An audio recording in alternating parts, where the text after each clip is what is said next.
Welcome to STEM Talk. STEM Talk. STEM Talk. STEM Talk. STEM Talk. STEM Talk. Welcome to STEM Talk, where we introduce you to fascinating people who passionately inhabit the scientific and technical frontiers of our society.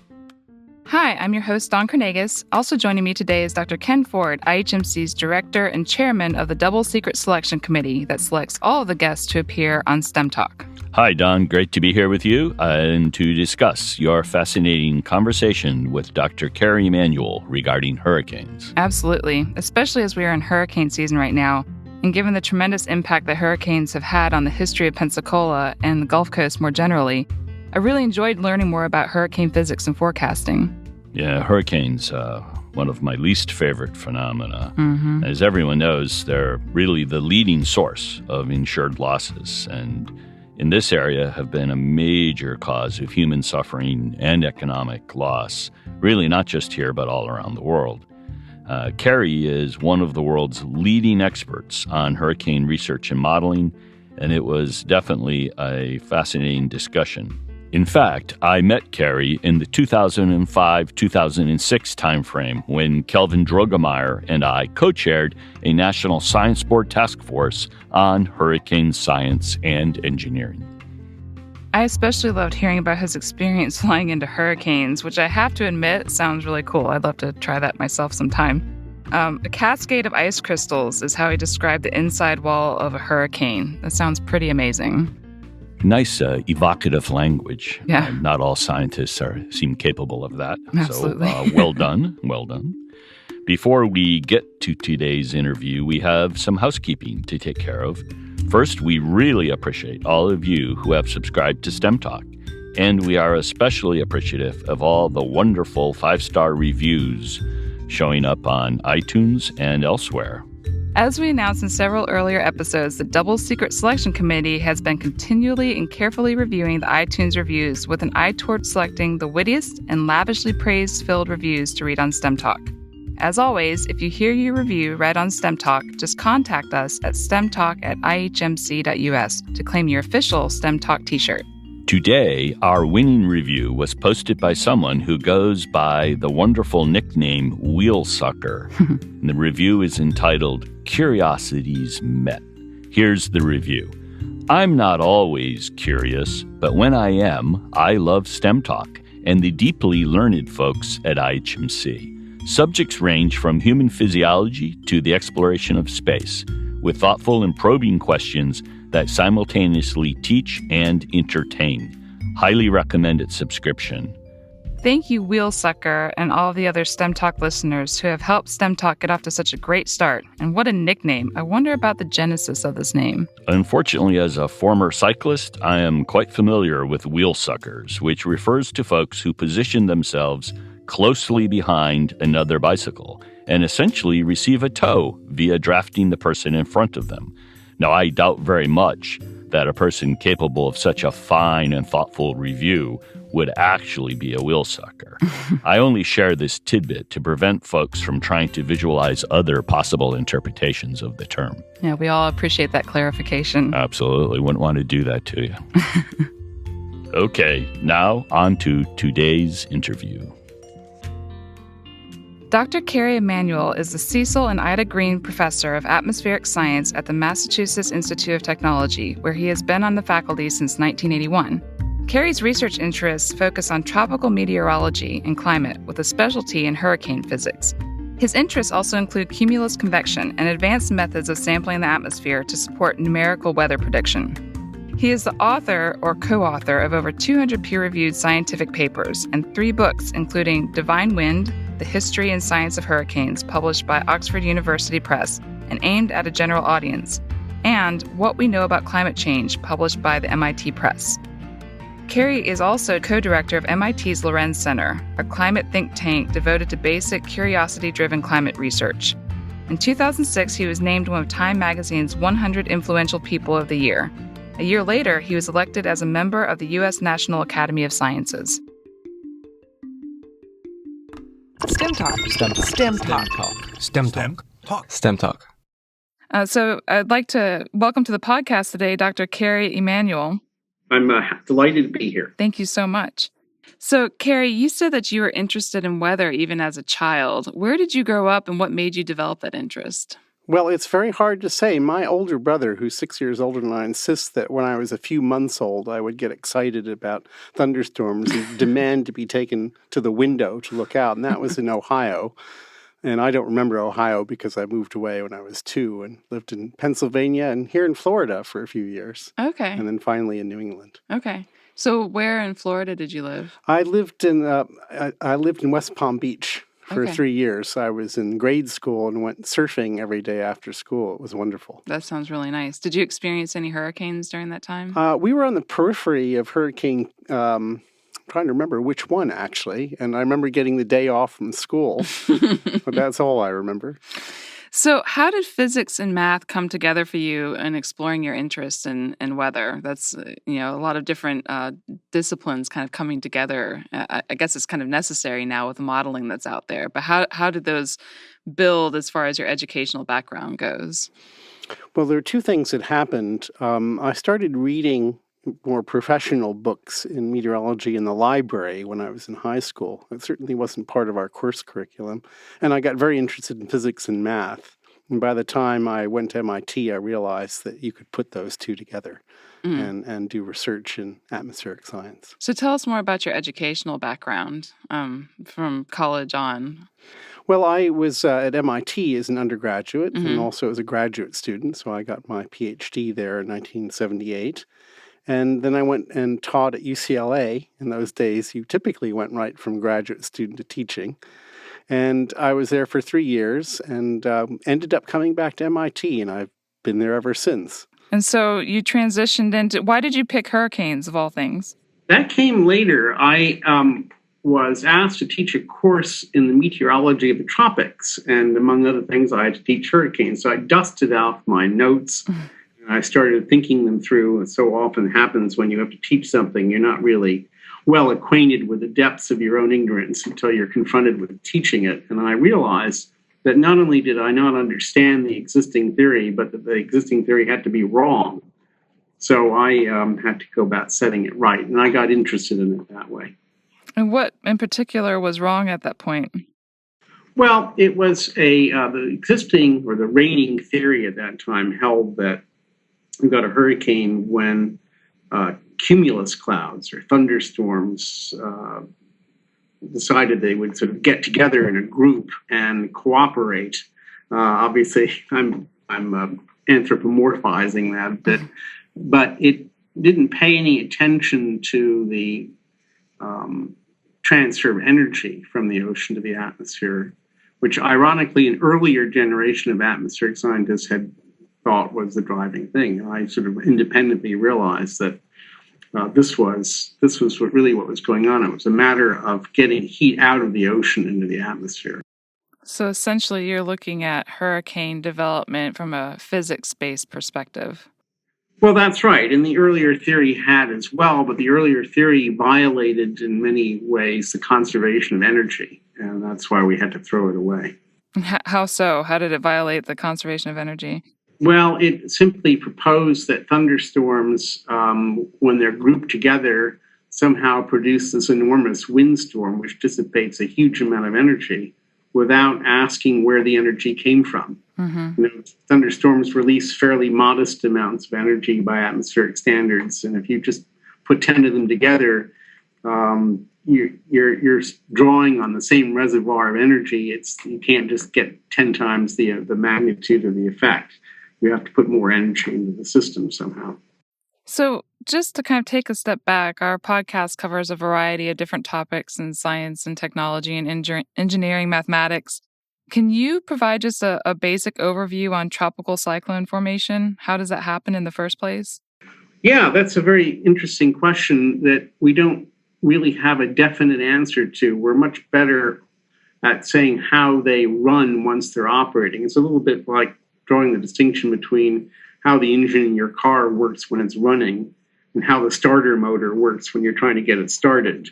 Hurricanes have the unusual attribute that they cannot arise out of very small fluctuations in the atmosphere the way many other atmospheric storms can arise, like thunderstorms or winter storms.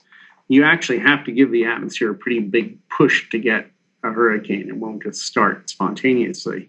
The way the mature hurricane works, by contrast, is better understood. It's a giant engine that takes heat out of the ocean, and that heat is transferred to the atmosphere whenever water evaporates. So everyone has the experience that when you're wet, you feel cold because water is evaporating from your skin, taking that heat energy out of your body. That heat energy doesn't disappear, it gets added to the air. And when large quantities of ocean water evaporate into hurricanes, particularly the evaporation is very strong when the wind is blowing hard, that energy is transformed later into heat, and that's what drives the engine. And so the whole thing occurs because the tropical atmosphere has a distinctly different temperature from the tropical ocean, and it's sort of operating on that temperature gradient, if you will. What we don't really understand to this day about hurricanes is how they get started, and there are empirically many different ways of starting hurricanes. There's not just one way. That's still a very active area of research in atmospheric science. And does it vary based on the time of year and location of formation? That's right. So, for example, in the Atlantic during the peak of hurricane season, many, but not all hurricanes originate as disturbances called African easterly waves. They form over eastern Africa, south of the Sahel region, in the generally east to west flow that occurs in that part of the world at that time of the year. That's why they're called easterly waves. They're like the lows and highs you see on typical weather maps at higher latitudes, except that it's summer, and these storms, rather than moving from west to east, are moving from east to west. They're not hurricanes. They are associated with some rain and thunderstorms. When they move out over the ocean, sometimes, but by no means always, they will trigger hurricanes. But that's just one route. There are other ways that hurricanes can form in other places at other times. For example, a cold front penetrating unusually deep into the tropics can sometimes trigger hurricanes. Other kinds of upper atmospheric disturbances can do so. There's a large variety, and as you say, it depends on where you are and the time of year. Interesting. So how does a hurricane intensify then? So there's a kind of a feedback loop where once you get the starter engine going and the hurricane is off and running to the races, as the winds begin to accelerate at the surface, evaporation of seawater proceeds faster. And everybody has the experience that if you're wet and the wind blows, you feel colder than when it isn't blowing. And that's an illustration of the dependence of the evaporation rate on wind. So the stronger the wind blows, the more heat is transferred from the ocean to the atmosphere via evaporation.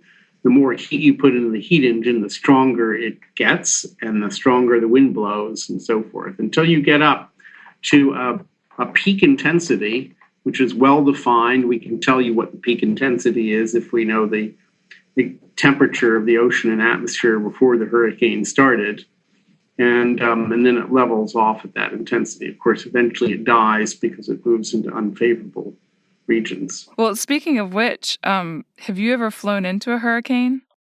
Oh, yes. Yes, I have. And there are people who've flown into hurricanes far more often than I have, but I've perhaps done it 10 times or so. I think everybody should do it. It's magnificent, especially the sight of the eye of a hurricane from the inside. You know, you can take pictures of it. Of course, people have, but it just doesn't begin to convey what it's like to be in there. So can you tell us what that experience is like, traveling through the intensity of the hurricane and then also being in the eye? Yeah, sure. First of all, when you're flying in, it's just like flying in relatively bad weather on a commercial airliner. You don't see much out the window because it's all cloudy and rainy and so forth. It's turbulent, but at least on the flights I've been on, I can say truthfully that it's never been as turbulent as I've experienced on commercial airliners. on some occasions. Well, of course, I do a lot more flying on commercial airliners than in hurricanes. But the hurricane pilots really know what they're doing. Hurricanes above, if you get appreciably above the ocean, although the wind's blowing very hard, it's not usually that turbulent. A lot of people tuning into this podcast will be aware that, or have been on commercial airliners, and the pilot comes on and says, gee, we have a 100-mile-an-hour headwind, we're going to be late, or a 100-mile-an-hour tailwind, we're going to be early. And yet you don't notice that. And what causes discomfort on an airplane is variations of wind that occur on the scale of the airplane, a few hundred feet. And hurricanes are great grand phenomena. They occur on scales of hundreds of miles. The eye itself is almost always completely calm, and it's just a magnificent visual experience. It's like being in a Roman Coliseum, except that it's white, and rather than being a few hundred feet across, it's 20 or 30 or 40 miles across. Wow. And it gets wider as you go up. It's magnificent blue sky. Sometimes there's a cascade of ice crystals, like a waterfall of ice crystals, down along the inside of the eye wall. It's I have fantasized about starting a hurricane safari operation for paying customers after I retire. I even have identified a pilot who wants to do it. So hey, that's maybe a good it will start. come to pass someday. Well, we heard it first here on IHMC podcast. That's really interesting. I think, so you were talking about the eye itself. Can you tell us a little bit more about how that forms and the physics behind that? Yes. So the physics really fundamentally is the physics of something called angular momentum conservation. So if you have a spinning body and you take some part of the mass of that spinning body and you move it toward the axis of rotation, the spin increases. The classic illustration for that is a spinning ice skater who draws in her arms, and by that mechanism, her rate of spin increases. That's the conservation of angular momentum. So air spiraling in toward the center of the hurricane within a few thousand feet of the ocean surface spins up from the conservation of angular momentum. And that's fine. And as the air would just continue to spin up, but there's a limit on that. And that's because of the conservation of another quantity called energy. And that conservation of energy tells you the wind speed cannot exceed, let's call it 200 miles an hour in a particular case. And again, that depends on the temperature of the ocean, the atmosphere. But once air has moved in so far that it's spinning at 200 miles an hour in this case, it can't move in any further because then it would have to spin up, and that violates the conservation of energy. So instead, it goes rocketing up what we call the eye wall, which is the annulus, a heavy cloud that surrounds the eye. So the air never really makes it into the center. Actually, that isn't quite true. Some air is so slowed down by friction that it can make it into the center. So you have this sort of calm region, but it's in contact with this rapidly spinning eye wall. And so turbulence begins to actually make the air in the eye spin. And when that happens, the air descends. It has to go down for the same reason. If you spin a bucket of water, you'll notice that as the water in the bucket begins to spin up, the center of the surface of the water drops down. And so the water near the center has to sink in the bucket, and the air near the center of the eye has to sink for the same reason. And when it sinks, it dries out. That's why the eye is typically free of clouds except in a thin layer near the ocean. Interesting. I didn't know any of that. So that's really interesting. And it's, you always hear forecasters talking about when a hurricane is moving in, they're tracking a hurricane or looking at hurricane intensity, they're always talking about the strength of the eye and the formation of the eye. So that makes sense as to why that's a good measure as far as the hurricane intensity goes. That's right. I mean, one of the challenges for forecasters is knowing what the intensity of the hurricane is right now. If you don't know what it is now, it's hard to forecast it. And if you are lucky enough to have a reconnaissance aircraft flying in the storm, they're making measurements, and you pretty much know how strong it is. But for most storms in most parts of the world, we don't have aircraft flying in them. And just looking at a satellite image doesn't really tell you the wind speed. And so there are all kinds of rules of thumb that are used, one of which is that when an eye forms, it's usually when the wind speed exceeds marginal hurricane strength. What are some of the other rules of thumb that you have with respect to just looking at an image of a hurricane and determining its strength? Well, there are a whole bunch of rules of thumb that are codified in something called the Dvorak scale, or the Dvorak method, which was invented by a forecast meteorologist, Vern Dvorak, some decades ago. And it basically points to many different visual features of hurricanes as they appear in satellite images as clues to the intensity of the storm. So, for example, sometimes you get a second eye wall form outside the first one, and that is a clue to a change in the intensity. The appearance of these spiral bands of thunderstorms or their non-appearance are also clues to the intensity. So going back to, you were talking about the intensification process. How is that impacted by changes in different aspects of our climate? So say temperature and humidity, do they have an impact on hurricane intensity? Oh, yes. And we collectively have spent a long time trying to understand that in the last 2 or 3 decades. It's a very, very interesting problem with lots of complications.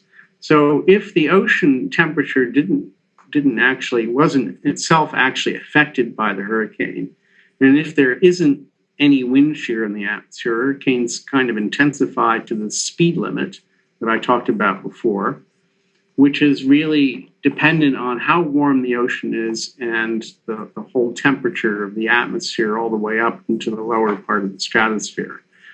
And if we know that environmental condition, we can sort of predict how intense the storm will become. But in practice, in reality, two things in principle prevent most hurricanes, from living up to their potential.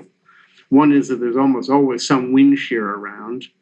And we think that wind shear is destructive by importing dry air 2 or 3 or 4 miles above the ocean surface into the core of the hurricane. And it's like throwing water on a fire, basically. It's an anti-fuel, and it causes the hurricane to weaken.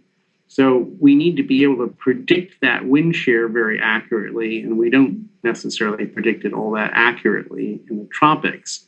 The other factor that comes in, particularly when hurricanes are more intense, is their ability to churn up cold water from deeper in the ocean.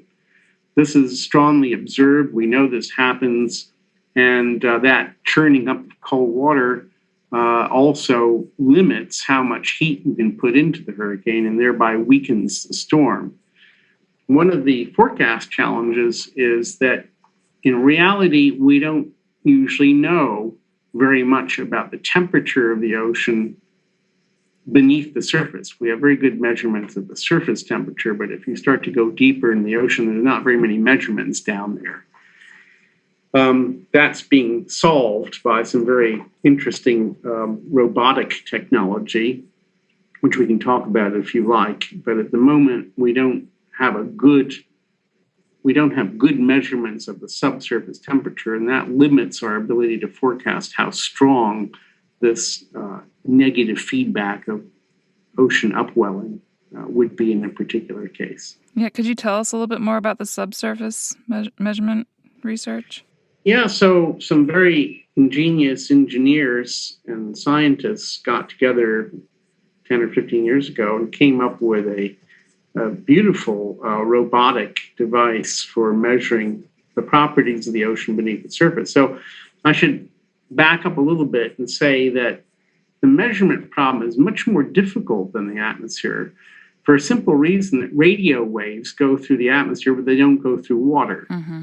So I can't send a probe into the ocean and have it radio back information. That doesn't work. So what these engineers came up with is a float that sits on the surface and charges its batteries through solar power and other things. And then it, like a submarine, fills its tanks with water and dives down, making measurements all along the way, recording them within the device, and then goes all the way down more than a mile into the ocean, and then comes back up, again, making measurements along the way. And when it gets to the surface, it radios that information to satellites, and then to anybody who wants to see it. And it's brilliant. And the other thing I think is particularly brilliant is that the people who wanted to deploy these floats got individual nations to underwrite floats and kind of got those nations to compete with each other. So each one of these floats has a little national flag on it, or at least I understand it does, and countries are competing with each other to see who can fund the most Argo floats. So the ocean's filled with these now. That's really cool. It is really cool. Yeah. So those are called Argo floats, you said? Argo floats. Okay. Right. Yeah, that's fascinating. So can you tell us a little bit more about how hurricane prediction models are generated? Sure. So we have to, first of all, make a distinction between prediction and projection. Mm-hmm. It's a bit subtle. So hurricane prediction is when we take an existing hurricane or one that's about to form and try to predict where it will go and how strong it will be. It's a weather forecast. Right. Okay. Whereas projection is trying to understand how the statistics of hurricanes over a long time might change because the climate's changing. So shall I interpret your question as addressing the first of those to begin with? Yeah, a specific hurricane. So essentially you're saying the latter is at the beginning of hurricane season, we always see a release of we predict it's going to be a relatively strong or weak hurricane season. Am I correct? Exactly. And that's an example of a projection. Okay. So the prediction is in many ways a wonderful success story. That is, demonstrably, without any doubt, we're much better at predicting the tracks of hurricanes now than we were 30 years ago. It's a steady improvement. On the intensity side, it's a less satisfying story. There's been a little bit of improvement in recent years, but not all that much. So what goes into these models, and what is a model? A lot of people get confused about what a model is. And when we talk about models, we talk about the computational solution of the equations that govern the behavior of the atmosphere and in some cases the ocean as well. We know what those equations are, and we can ask, they're much too complicated to solve by hand. We can program computers to solve them. But that's the easy part. The hard part is due to a lot of different things. First of all, in forecasting anything at all, whether you're forecasting the weather or the trajectory of a cannonball, you have to know where you're starting from. In the cannonball case, it's obvious. You have to know where the cannonball is now if you want to forecast where it's going to be after it goes out of the barrel of the cannon. If the cannon is off, if your location of the cannon is off by 50 feet, then your prediction of where the cannonball will land will likewise be off 50 feet. So in the case of a fluid like the atmosphere, that initial state is the distribution in space of the temperature, pressure, water vapor, and winds primarily. And how are you going to do that? Because you're not measuring the temperature and the winds and so forth everywhere. And starting from the right state is a really fine art. And if you get it wrong, it's much worse than the cannonball problem, because if you get it wrong, the forecast not only will start off wrong, but it will get more wrong very quickly. And that's thanks to the phenomenon called chaos. Mm-hmm. Chaos is basically a term we apply to systems that are very sensitive to their initial condition. You perhaps are familiar with the story of the modern discovery of chaos by my late colleague Ed Lorenz, when he was doing some calculations of a very simple system, a convecting system, using a very primitive early computer. And he decided he wanted to go back and restart the calculation for various reasons, and he did. And he copied down the numbers but the numbers might have been like 1.364509. It's a real hopelessly precise number. So he said, well, it won't matter if I just chop off the last 3 decimal points. They're just tiny. And he chopped them off and restarted it and went out to get a cup of coffee. And when he came back, the predictions were entirely different after a while. So just that tiny little error, which we have since, owing partially to Ed Lorenz, called them metaphorically butterflies. A little flap of a butterfly's wings, at the very beginning can make a huge difference between solutions at the end. So getting the atmosphere is chaotic, and getting the initial condition right is the really hard part. There are a lot of other things going on. We can't computationally resolve all the things that are physically important in the atmosphere. We solve these equations on a lattice. We can't afford to make the lattice very fine. And we have to account for the physics that are happening on scales that aren't being explicitly calculated. That's a black art, which I participated in the past, called parameterization. And all of those things contribute to model error. And the success story is that over decades, we've gotten better and better and better at it. And so there's an enormous amount of work that goes into a computational weather forecast. And nowadays, there are many different countries who run models, and that's a good thing because we've learned that having a diversity of models gives you a better forecast and a better appreciation of how uncertain that forecast is likely to be. So how much do these models incorporate historical data? That's a good question. So the way we do things today is that in order to analyze the current state of the atmosphere to make the next forecast, we start with an old forecast, a forecast from maybe 12 hours ago. In other words, if you didn't know anything about the atmosphere today, weren't making measurements, your best guess at what it would be is, say, a forecast, a computational forecast you made, let's say, 12 hours ago. So you begin with that, and then you take that state and you update it by incorporating into it the measurements that we're making right now. And that's a process we call data assimilation. So every forecast we make has a little bit of history in it. It has, explicitly, you start with the forecast 12 hours ago, and that forecast is not modified everywhere. So there's a little bit of that forecast that goes into the initial state. In turn, the state that you used to generate that forecast had older information in it. So in that sense, there's a memory, if you will, of the when you assimilate data, you're making use of the fact that you also know something about the weather in the past, in the recent past.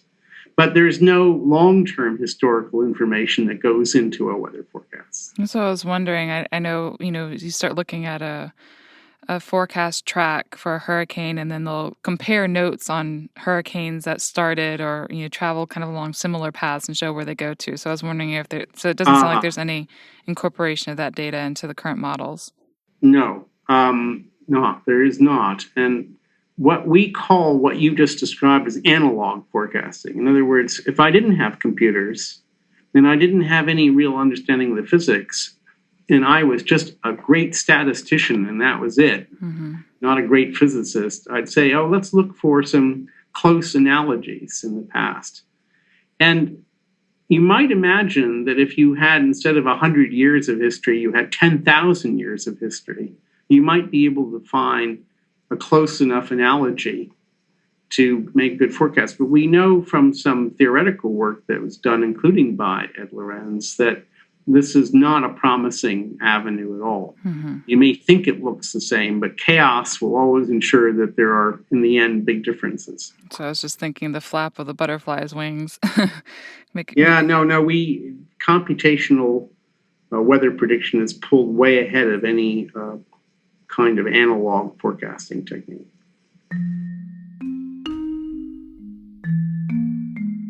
STEM Talk is an educational service of the Florida Institute for Human and Machine Cognition a not-for-profit research lab pioneering groundbreaking technologies aimed at leveraging and extending human cognition, perception, locomotion, and resilience.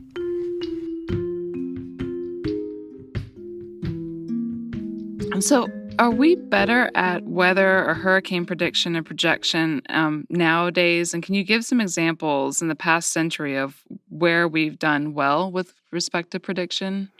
We have got steadily better by all metrics in predicting the track that hurricanes will take and in detecting them. The 1938 New England hurricane, which was a terrible tragedy, hit with no warning at all. Nobody had the slightest inkling that there was even a possibility of a hurricane. Wow, that would be something to wake up to. It really was. And I wasn't around then, but a lot of people of the next generation up that I knew were, and they were completely surprised. That doesn't happen anymore. Nobody is surprised. Sometimes there are surprises about the exact track that it takes. On the other hand, we haven't gotten much better at forecasting for tomorrow or the next day how strong a hurricane will be. And we're doing a lot of work on that. Perfect.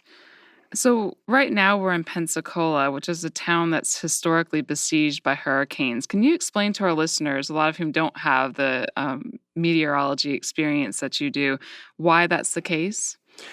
Sure. Well, hurricanes are creatures of warm tropical ocean waters, and the Gulf of Mexico in the summer is a great example of that. So not only do some hurricanes form in the Gulf of Mexico, but they often form in the tropical Atlantic and the Caribbean, and their typical tracks take them westward and northward. So quite a few of them end up in the Gulf of Mexico, where they can continue to be sustained by the warm water.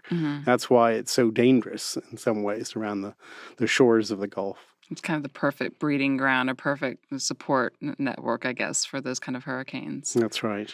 And so how does Pensacola compare to other places in the U.S. or even around the world? Well, if you compare Pensacola to the rest of the Gulf Coast, from Florida all the way around to Texas, it has pretty much equal risk of strong hurricanes. But of course, by chance, you may have had fewer or more over the last century or so because they're fairly rare. And we think if we look at geological records of sediments in this area, and that has been done, we think actually the region has been pretty lucky over the last century compared to what's been true over the last few thousand years. That's interesting. Well, hopefully that luck continues. We hope so. We hope so, yes. So when you're talking about looking at a season, so the projection models, do those take into account climate change? No, not as people generally understand that term today. In other words, they don't take into account global warming. Not really, but they do take into account what we call short-term climate change. So a very important way you can get skill in seasonal projections is El Nino, and we call El Nino a climate phenomenon. It's a natural climate phenomenon. So if forecasters know, as they did this year, that the hurricane season is likely to be during an El Nino, which it is, they will forecast that it will be very quiet, which they did for this year, and so far it has been very quiet, so it's a successful forecast. But they don't explicitly account for what we call global warming because that occurs over such a long time that it doesn't really make any difference over one season. So you were talking about global warming, so climate change as we discuss it today in the public. Does that have an impact on hurricane formation and intensity? Well, this is a subject of a lot of very interesting research, which I'm involved in, and quite a few of my colleagues are. It's not a solved problem, but here is what, there is kind of a consensus developing about what's going to happen. And the key points of that consensus are this, that we think that the frequency of the very high category hurricanes, particularly 3s, 4s, and 5s, in general will go up as you warm the climate. And that's because you're raising the speed limit, if you will, for hurricane wind speeds. But at the same time, there's a little bit more controversy about what might happen to the frequency of the weaker hurricanes. most studies of this suggest that that might actually go down. Now, sometimes it falls into, I think, an unhelpful shorthand that the frequency goes down and the intensity goes up. The reason I don't like that is that frequency of all hurricanes is completely dominated by weak storms. There are a lot more weak storms than there are strong storms. On the other hand, it's the strong storms that do most of the damage in most places. 80% of the damage done historically by hurricanes in the United States has been done by Category 3 and higher storms at landfall. So from a practical point of view, we have to be concerned with the frequency of high-intensity events, and the consensus is that will go up. Now, along with that, those high-intensity events are associated with strong storm surges, which is the tsunami-like phenomenon that's driven by hurricane winds, and which in practice kills a lot of people in hurricanes and causes most problems, as it did during Hurricanes Katrina and Sandy, for example, in the U.S. So the consensus is actually, fortunately, in an area which is of greatest societal concern, which is what happens to the intense storms. In addition to that, there's a very, very strong consensus, because it's built on very fundamental physics, that a given hurricane will rain more. And the reason that's important is the second leading cause of loss of life in these storms is freshwater flooding from heavy, heavy rains. Unfortunately, that is going to get worse, almost for sure, as the climate warms. And why is that? Well, that's due to an elementary piece of physics called the Clausius-Clapeyron equation. And the Clausius-Clapeyron equation simply tells you what concentration of water vapor you can have in the atmosphere at a given temperature. And it shows that as the temperature goes up, the amount of water you can have in the air goes up exponentially with the temperature. So for every 10 degrees C, about 18 degrees Fahrenheit of increase in temperature, you can double the amount of water that the atmosphere can hold when it's saturated. So I'm going to get back to the weather prediction models with another question. We look at weather forecasts, and you always hear people kind of going, "Oh, well, they only have to look a week out, and they still can't get it right," and mumbling and grumbling about it. Why can we only predict weather within a relatively short time frame? Is this going back to the whole idea of small variations and fluctuations and harnessing those? It is. But, there's something very profound about this that very few people have been told about, and I'd like to tell you about it. The theory of chaos is often described as a kind of practical limit on what you can forecast in certain systems. But it's much more profound than that. It's not just a practical limit, it's a theoretical limit that you cannot go beyond no matter what resources you throw. So here's how you think about it. Supposing I start with two almost identical states of the atmosphere and I run them forward in a computer model. Well, at first, they're going to be very similar, and as time goes on, they'll diverge due to this butterfly effect. And after a long enough time, they will look as different from each other as any two arbitrary states of the atmosphere. So when it gets to be close to this sort of saturation, we'll call that the predictability horizon. That is, when you get beyond that, the forecast basically becomes useless. It's too wrong. So you might think that as you make these two starting states closer and closer and closer together, that this predictability horizon gets further and further and further off in time. You can make better forecasts for longer. But the theory of chaos tells us that for many systems, and we think the atmosphere is, and that this time horizon doesn't indefinitely get bigger and bigger, even as you make the two initial states almost perfectly the same. That time horizon may be 2 weeks, and you're never going to budget beyond that, no matter how small you make the error. Mm-hmm. So for all practical purposes, the system is not deterministic beyond 2 weeks. And so that's the problem that we're up against. We'll never really be able to make precise forecasts beyond that time. And it's unreasonable for anyone to expect that we will. Theoretically, we can't. And so we can do better for sure than we're doing now. One of the big challenges in meteorology and one of the big accomplishments in meteorology that's unsung largely is that we have gotten really good at being able to say how uncertain a particular weather forecast is likely to be. Mm-hmm. Now, why is that important? Well, take Hurricane Sandy. Hurricane Sandy was well forecast almost 10 days ahead of time. And we knew that that was going to be a good forecast. You can ask me if you like how we know that, but we knew. Other events, we know that even after 3 days, it's likely to be a very bad forecast. In other words, we can forecast how skillful our forecasts are. That's a very profound thing to be able to do. What we have not mastered is how to convey that to the public. How to convey to the public that this forecast is likely to be very good, and that forecast that we might make the very next day for a different kind of system is not likely to be very good. How do you actually get that point across? And we struggle with that every day. That's really interesting. So essentially, it's almost looking at accuracy and precision in forecasting. And you guys are getting really good at improving both of those. Well, I think it's a bit different from that because, if you think about the concept of an error bar, mm-hmm. I say that the temperature tomorrow in Boston will be 75 degrees plus or minus 2 degrees. That is, I'm likely to be off by 2 degrees, all right? Now, I'm actually making two forecasts. I'm making a forecast that the high temperature in Boston will be 75, and I'm also making a forecast that the error in that forecast is likely to be plus or minus 2 degrees. Now, it might be that the day after tomorrow, I will make a forecast for the next day that says the high temperature in Boston will be 75 plus or minus 4 degrees, mm-hmm.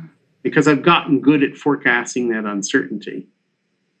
And so it's a second kind of forecast. And you can see I'm struggling just to convey it to you here, right? The whole profession struggles to convey that to the public. How do we... It's a matter of being absolutely, totally above boards honest about how certain we are about a particular forecast. And the fact of the matter is that we can scientifically and rigorously say something about that level of uncertainty in any particular forecast. And it varies from place to place and time to time. Well, so what are researchers focusing on to improve your forecasting? So you talked about how this is improved. What's being done right now to further improve that? Three things, principally. Better measurements, better computer models, which rely to some extent on faster computers, and better ways of assimilating the better measurements into the better models. And how is that being done? Through research, very high-level research all over the country, all over the world, in universities, in research laboratories, and in some cases by government weather forecasting operations.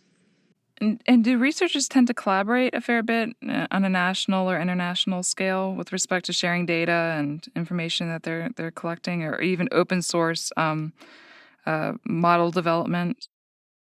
Absolutely. With some rare exceptions, it's an extremely cooperative enterprise. The bad boys, I have to say, in this arena are the Europeans.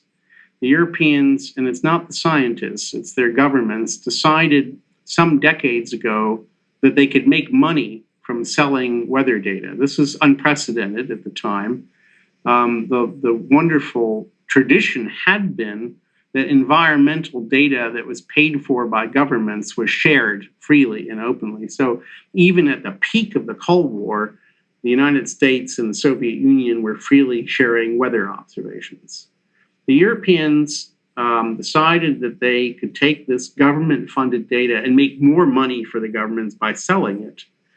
So, for example, it's widely agreed that some of the very best computer forecasts today are generated by the Europeans through a collaborative organization called the European Center for Medium Range Weather Forecasts. But if you or I want to see those forecasts beyond maybe something quite superficial, we have to pay through the nose for it. Everybody else, like Canada, the United States, and most other parts of the world, subscribe to the older idea that since the taxpayer has paid for this data, it should be made as freely available as humanly possible. And the U.S. is really good at that.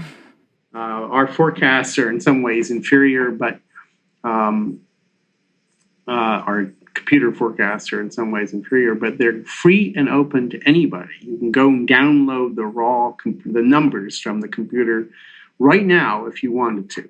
Yeah, I've seen even forums where people dabble in weather prediction. And is that where they're getting their data from? Absolutely. Okay. And this is the thing that's so that is so strange about the European model is that economists have demonstrated that even if the only thing you were concerned with was how much money the government would make, it's an inferior model. And just as you suggested, in the United States, the freedom of the data has led to a lot of free enterprise, small companies, that do specialized tailored forecasts starting from the freely available data. And of course, those companies are taxed just like any company would be. The government gets much more money that way than the Europeans do by trying to sell that same data. So it's a poor model, and we're constantly working on them to abandon it in favor of the more gracious and more economic model of sharing environmental data. So I'm going to switch over to your research on climatology. So in your book, What We Know About Climate Change, you talk about considering the outliers with respect to global warming, potential temperature increases, and you emphasize how we should be focused on those outliers. In science, we tend to focus on scenarios with a higher probability. So why do you think we should focus on these potential outliers with respect to temperature increase? And what kind of impact could these outliers have on human civilization?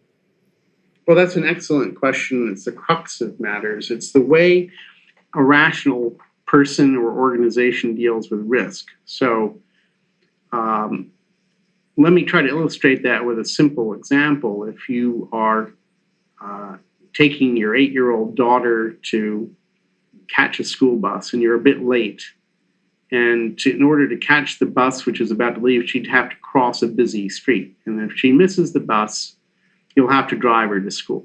All right. So this is the sort of thing that can happen and does happen to everybody all the time, something like this. So supposing you had instant access to a great physicist or mathematician when you reached the street who said, if you let your daughter run to catch the bus, there's a 1% chance she'll be run over and killed. Okay. Now, what are you going to do? Almost everybody, and perhaps everybody, would say, no, I'm not going to let her run. 1% is too much. Mm-hmm. And even though there's a 99% probability that she'd make it, you aren't going to do that. And what we're doing is we're taking into account two things. What's the actual risk? 1% she'll be run over. And what's the consequences of that risk materializing? And in this case, the consequence is so horrendous that nobody take the chance. Mm-hmm. So the basic point about climate change is when you're thinking about it, you have to quantify the risk of certain levels of climate change. It's almost certain that there'll be more than a degree of warming. There's a 50% chance there'll be more than 2 or 3 degrees of warming, and there's a 10% chance there'll be more than 4 or 5 degrees of warming by the end of the century, something like that, okay? And then you start working out what are the consequences. Well, if it's 1 degree, there's not much. If there's 2 or 3 degrees, there's going to be a lot of adjustment and people will have to pay to adapt to it and so forth. If it's 4 or 5 degrees, the world could erupt in armed conflict because of water and food shortages, and then we've really bought the farm, all right? So when thinking about what should we do, if anything, you have to think about both the risk and the consequences. And a prudent conservative person usually errs on the side of not taking the risk. If there's a 5 or 10% chance of global armed conflict, well, it's worth paying something now to do, or at least taking the time and effort to try to avoid that. So that's just the framework for how people, generally speaking, especially rational people and organizations, deal with risk. So essentially prepare for the worst.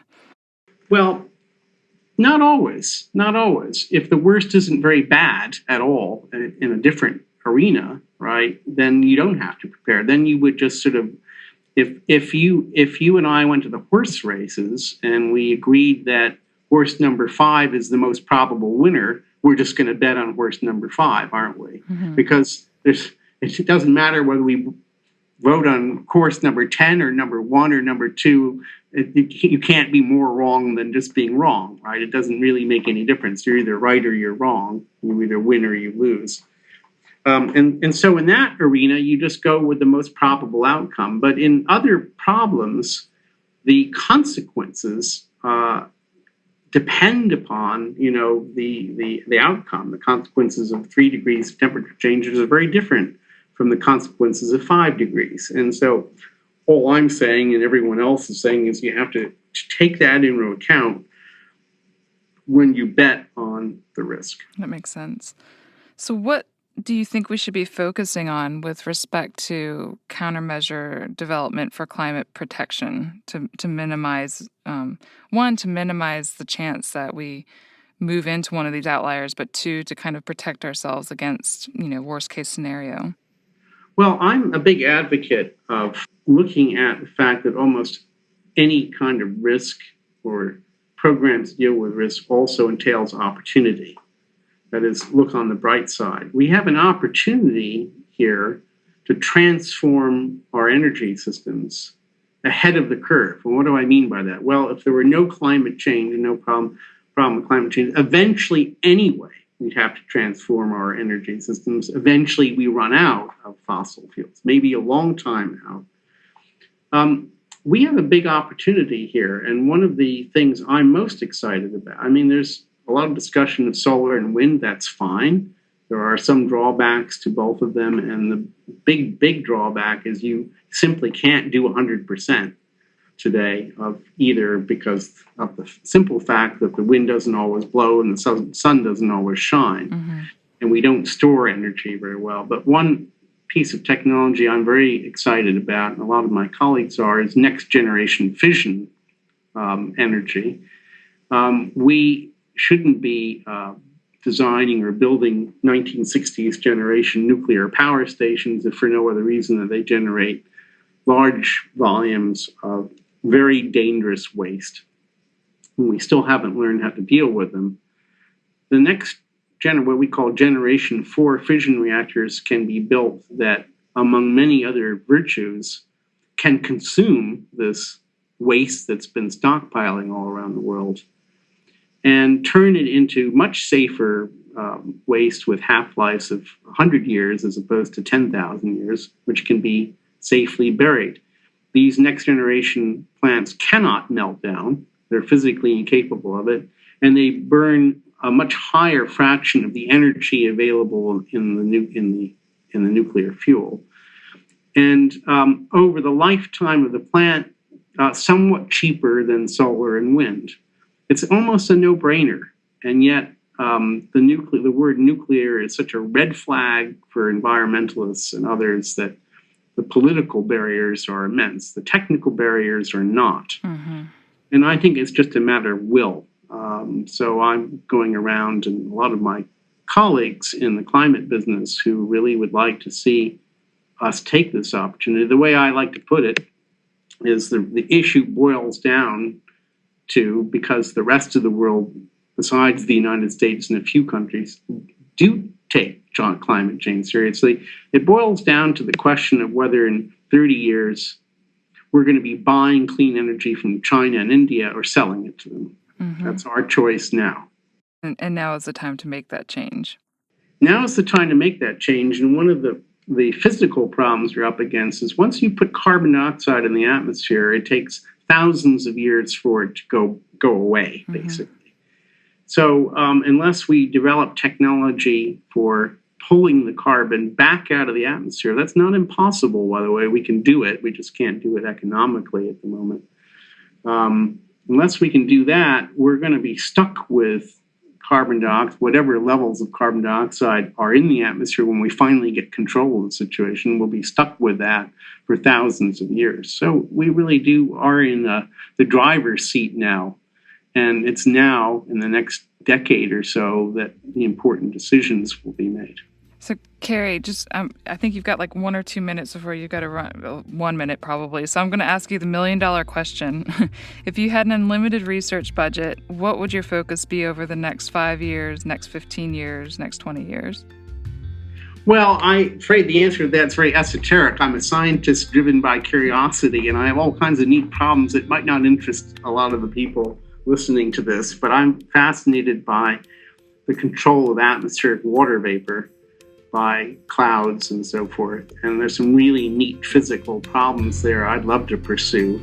And if I had a large budget, I'd do that. If I had a large budget on the practical side, I would come up with much better ways of monitoring and forecasting hurricanes. One of the great tragic limitations, not so much for Atlantic hurricanes, but for the other 88% of the hurricanes that occur in the world in the Pacific and Indian Oceans, is we do a pretty bad job estimating their initial intensity. I'd field a fleet of solar-powered robotic aircraft in the stratosphere launching little pods on parachutes, which we have known how to do for decades, down into the troposphere to measure the intensity of hurricanes to improve their forecasts. I'd love to see that done, and I think that's something that there should be a great deal of international political cooperation in setting up a much better framework for measuring and forecasting storms. Well, Dr. Emanuel, I just want to thank you again for joining us today on the podcast. It's been my pleasure. Thank you. STEM Talk. STEM Talk. STEM Talk. STEM Talk. That interview was fascinating, Don. Kerry is incredibly engaging and insightful about the future of weather and hurricane forecasting. He's truly at the forefront of this increasingly important field. Yeah, and I'm eager to follow up with him someday on his retirement plans to give air tours of hurricanes.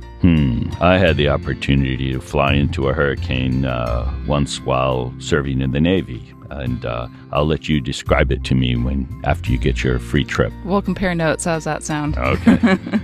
If you enjoyed this interview as much as we did, I invite you to visit the STEM Talk webpage where you can find the show notes for this and other episodes, stemtalk.us. This is Dawn Carnegie signing off for now. And this is Ken Ford saying goodbye until we meet again on STEM Talk. Thank you for listening to STEM Talk.